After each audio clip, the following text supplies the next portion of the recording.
যে অর্থনৈতিক কাজে অবদান রাখবে সেই যদি হয় শ্রমিক, তাহলে কেন আমরা এতদিন হয়ে গেল আমাদের শ্রমিক হিসেবে স্বীকৃতি দিচ্ছে না?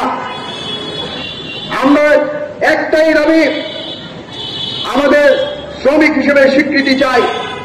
শুধু তাই না, গৃহকর্মীরা তারা বিভিন্ন জায়গায় নির্যাতনের শিকার হয়, তাদের কোনো ন্যায় বিচার পর্যন্ত এখন আমরা পাইনি। গৃহকর্মীরা আমাদের কোনো সাপ্তাহিক ছুটি নেই। তারা যদি বাসায় বলে আমি আজকে অসুস্থ, আসতে পারবো না, বাসায় আসতে পারবো না, তখন তারা বলে বাসায় আসতে না পারলে কাজে আসার দরকার নেই। কি বলে না? বলে কিনা? আমরা চাই আমাদের পীড়াদায়ক ছুটি দিতে হবে।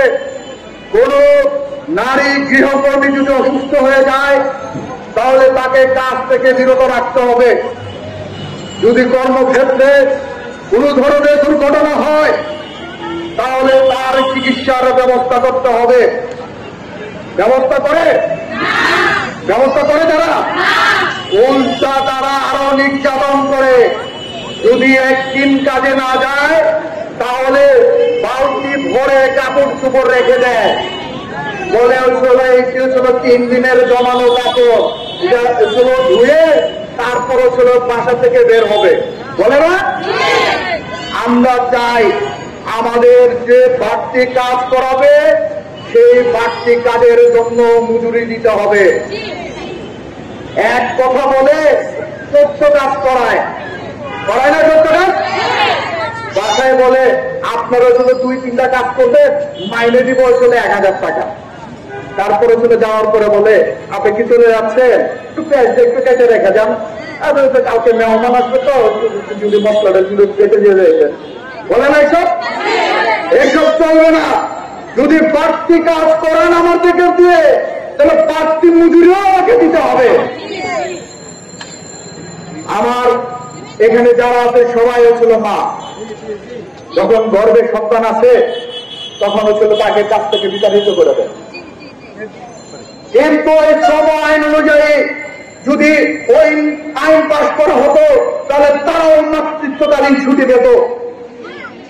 অনেক এখানে আছে ছোট বাচ্চা তুলে নিয়ে আসে, কাজে যাওয়ার সময় মালিকের করতে পারে, কেন বাচ্চা নিয়ে আসছে?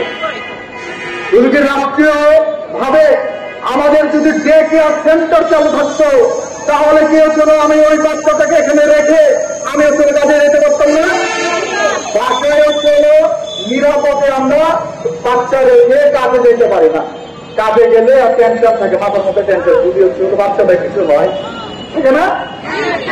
তাহলে ওই বাচ্চা যাতে নিরাপদে একটা জায়গায় থাকে সেই জন্য রাষ্ট্রীয়ভাবে একটা অঞ্চল ভিত্তিক সেন্টার চালু করতে হবে।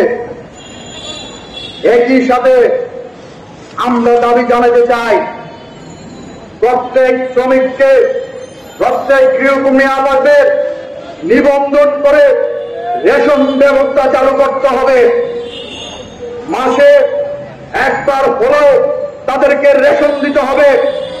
যারা সরকারি চাকরি করে তাদের জন্য রেশন থাকে, যারা শ্রমিক ওই সরকারদের চালায়, যাদের ট্যাক্সের টাকায় ওই মন্ত্রী এমপি থেকে সচিবালয় থেকে শুরু করে ওই উপদেষ্টাদের পর্যন্ত বেতন হয়, তাদের জন্য কিছু থাকে না?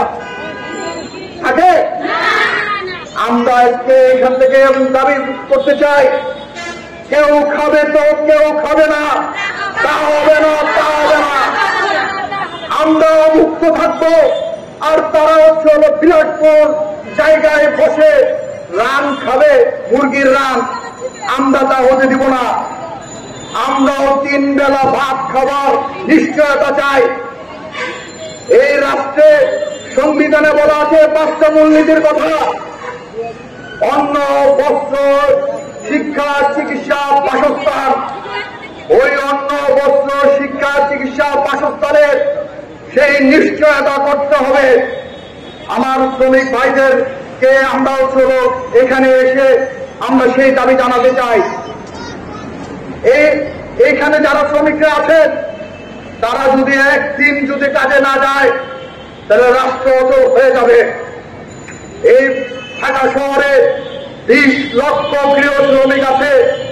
তাই বলতে চাই, অতি দ্রুত ভাবে গৃহ শ্রমিকদের যে 15 সালে যে নীতিমালা করেছেন সেই নীতিমালা আওতায় শ্রম আইন 2006 অনুযায়ী শ্রমিক হিসেবে অন্তর্ভুক্ত করেন। যদি শ্রমিক হিসেবে অন্তর্ভুক্ত না করেন তাহলে এই গৃহ শ্রমিক আমরা ধর্মঘট ডাকবে, কাজে যাবে না। তাদের দাবি আদায় না হওয়া পর্যন্ত এই রাজপথ ছেড়ে যাবে না। আমরা দেখেছি এই রাষ্ট্রে যখনই অনিয়ম হয়েছে সকল ধরনের অনিয়মের বিরুদ্ধে কথা বলছে শ্রমজীবী মানুষ। এই শ্রমজীবী মানুষগুলো এখনো অভুক্ত আছে। এই শ্রমজীবী মানুষগুলো এখনো মাথা গোঁজার ঠাঁই নেই। এই শ্রমজীবী মানুষরা এখন পর্যন্ত তার শিক্ষার ব্যবস্থা নেই, এখন পর্যন্ত তাদের কোন চিকিৎসার ব্যবস্থা নেই।